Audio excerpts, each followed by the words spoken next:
The M4 Sherman is the most iconic American tank of World War II and one of the most produced tanks in military history, designed in 1941 and rushed into service after America entered the war.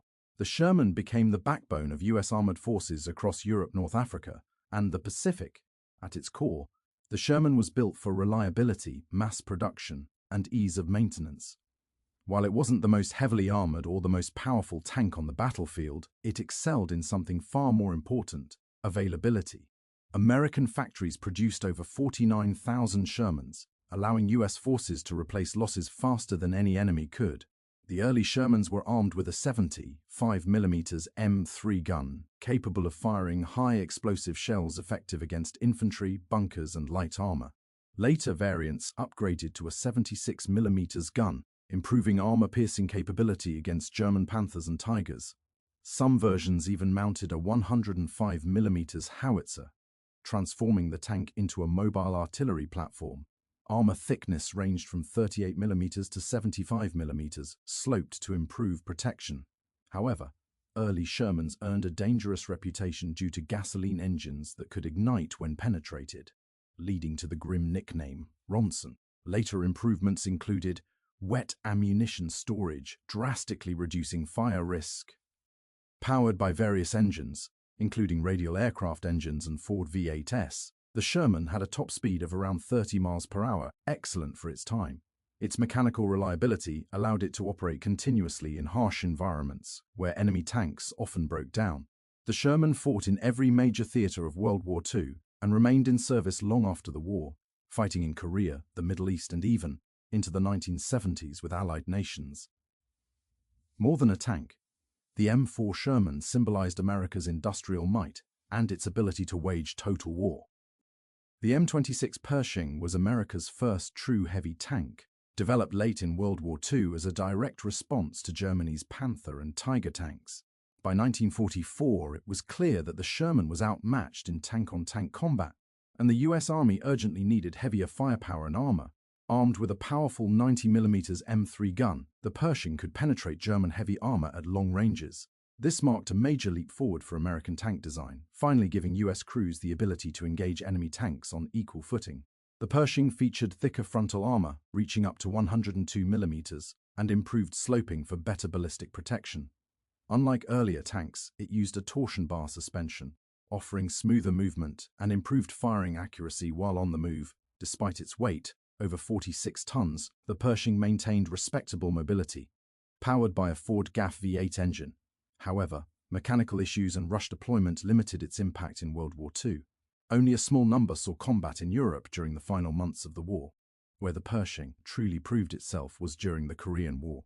Against North Korean T-34-85 tanks, the Pershing dominated, using its superior firepower and armor to destroy enemy tanks with ease. This cemented its reputation as a capable, heavy tank. The M26 Pershing directly influenced future American designs and served as the foundation for the Patton tank series, bridging the gap between World War II tanks and Cold War armor doctrine.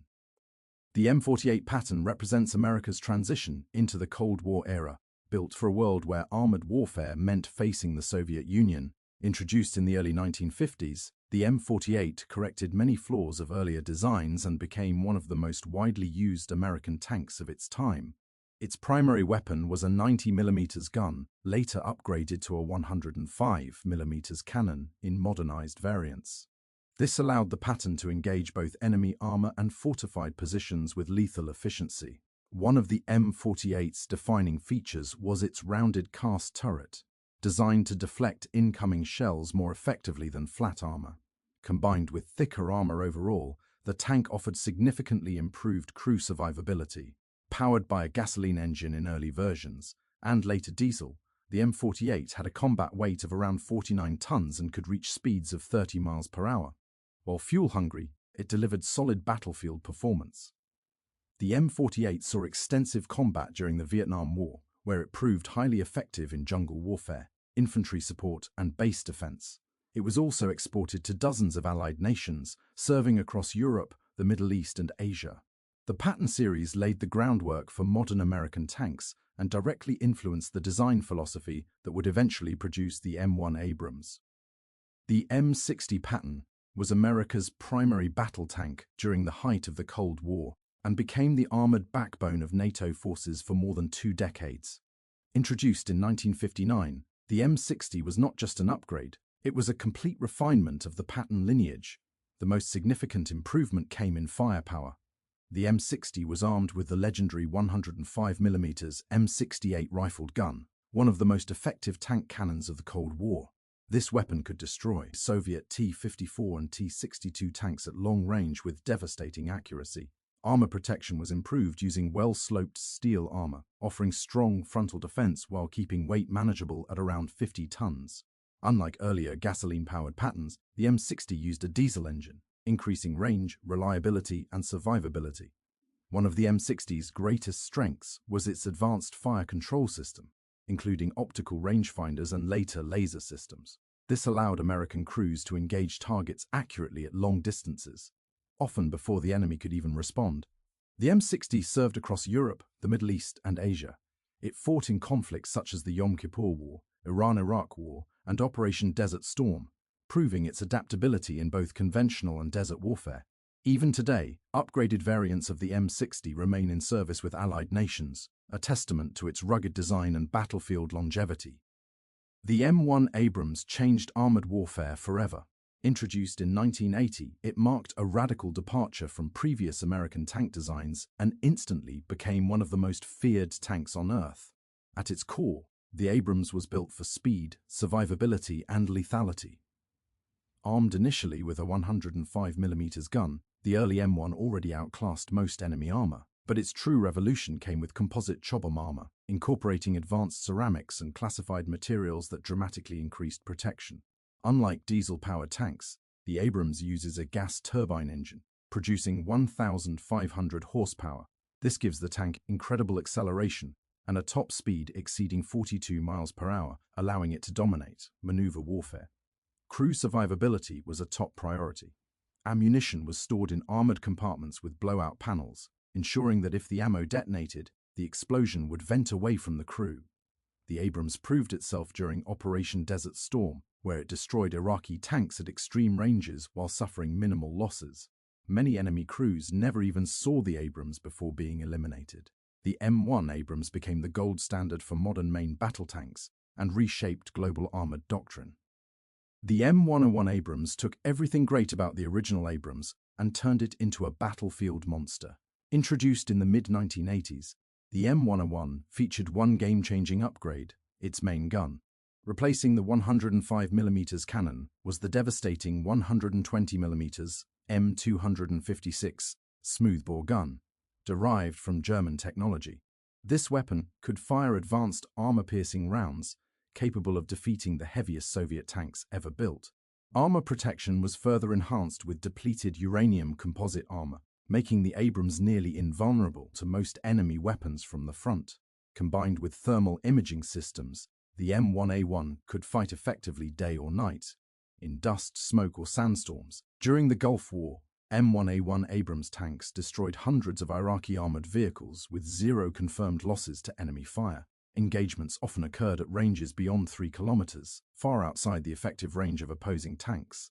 The M1A1 remains in service today, upgraded continuously and exported to allied nations. It represents raw power, dominance, and the peak of Cold War armored warfare. The M1A2 Abrams represents the most advanced evolution of America's legendary main battle tank. Introduced in the 1990s, the M1A2 wasn't just a firepower upgrade, it was a digital revolution in armored warfare. At the heart of the M102 is the same devastating 120mm M256 smoothbore gun, capable of firing advanced armor-piercing and multi-purpose rounds. What sets the M102 apart is how that firepower is used. The tank is equipped with a fully integrated digital command and control system, allowing it to share real-time battlefield data with other tanks, drones, and command units.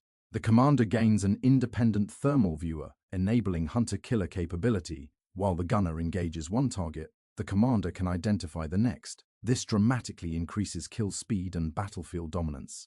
Armor protection is enhanced with next-generation depleted uranium composite armor, making the frontal arc nearly impervious to conventional anti-tank weapons. The Abrams ammunition remains stored in blowout compartments, maximizing crew survival. Powered by the 1,500 horsepower turbine engine, the M1A2 maintains exceptional mobility despite weighing over 70 tons. It can maneuver faster than many lighter tanks, redefining what heavy armor can do. The M1A2 has seen service in Iraq, Syria, and NATO deterrence missions, proving itself as the most technologically advanced tank ever fielded by the United States.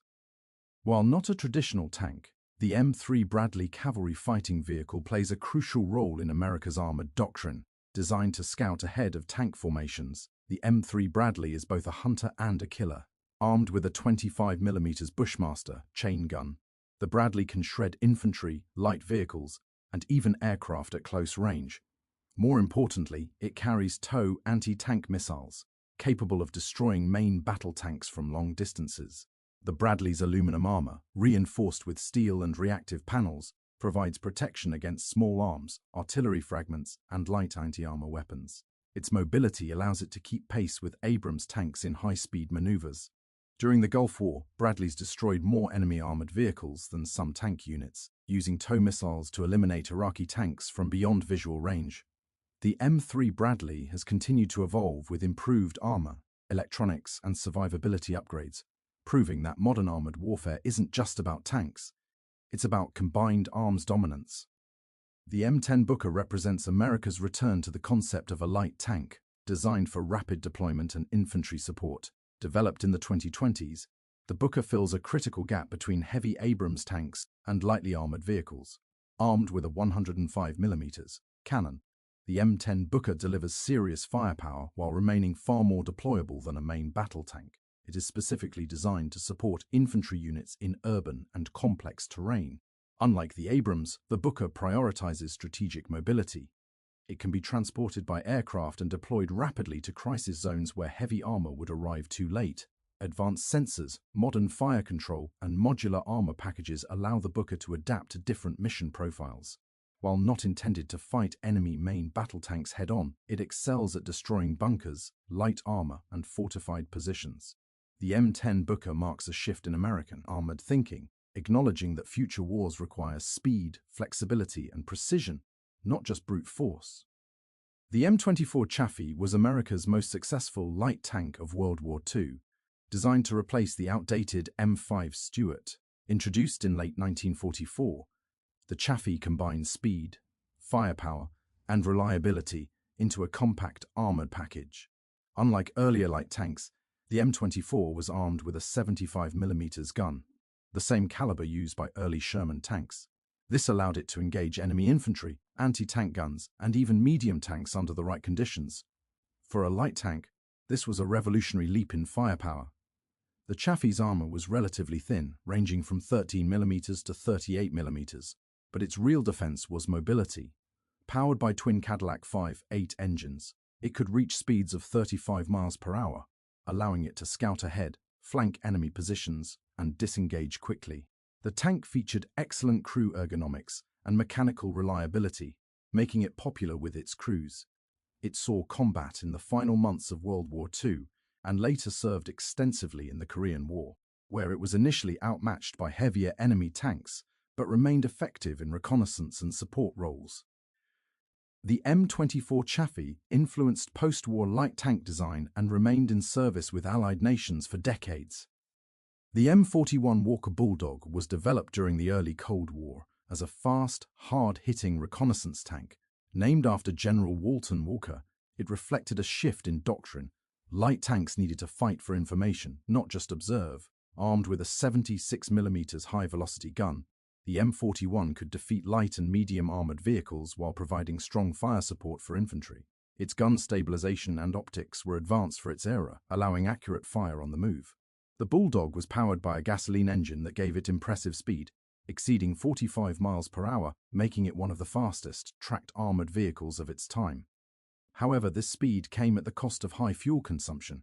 The M41 served widely with US forces and was exported to dozens of Allied nations. It saw combat in Vietnam, where its mobility and firepower proved effective in jungle operations. Although eventually replaced by more modern platforms, The Walker Bulldog became one of the most widely used light tanks in history.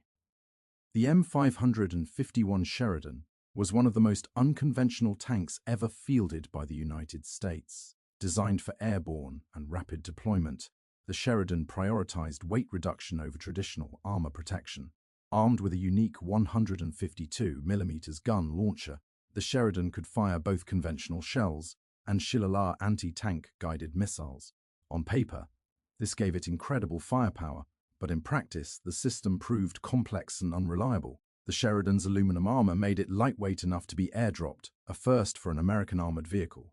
However, this thin armor left it vulnerable to enemy fire, especially in close combat. The Sheridan saw extensive service during the Vietnam War, where it was used primarily for infantry support rather than tank combat. Its large gun was devastating against bunkers and enemy positions. Despite its flaws, the M551 Sheridan demonstrated America's willingness to experiment with radical armored concepts and influenced future rapid deployment vehicle designs.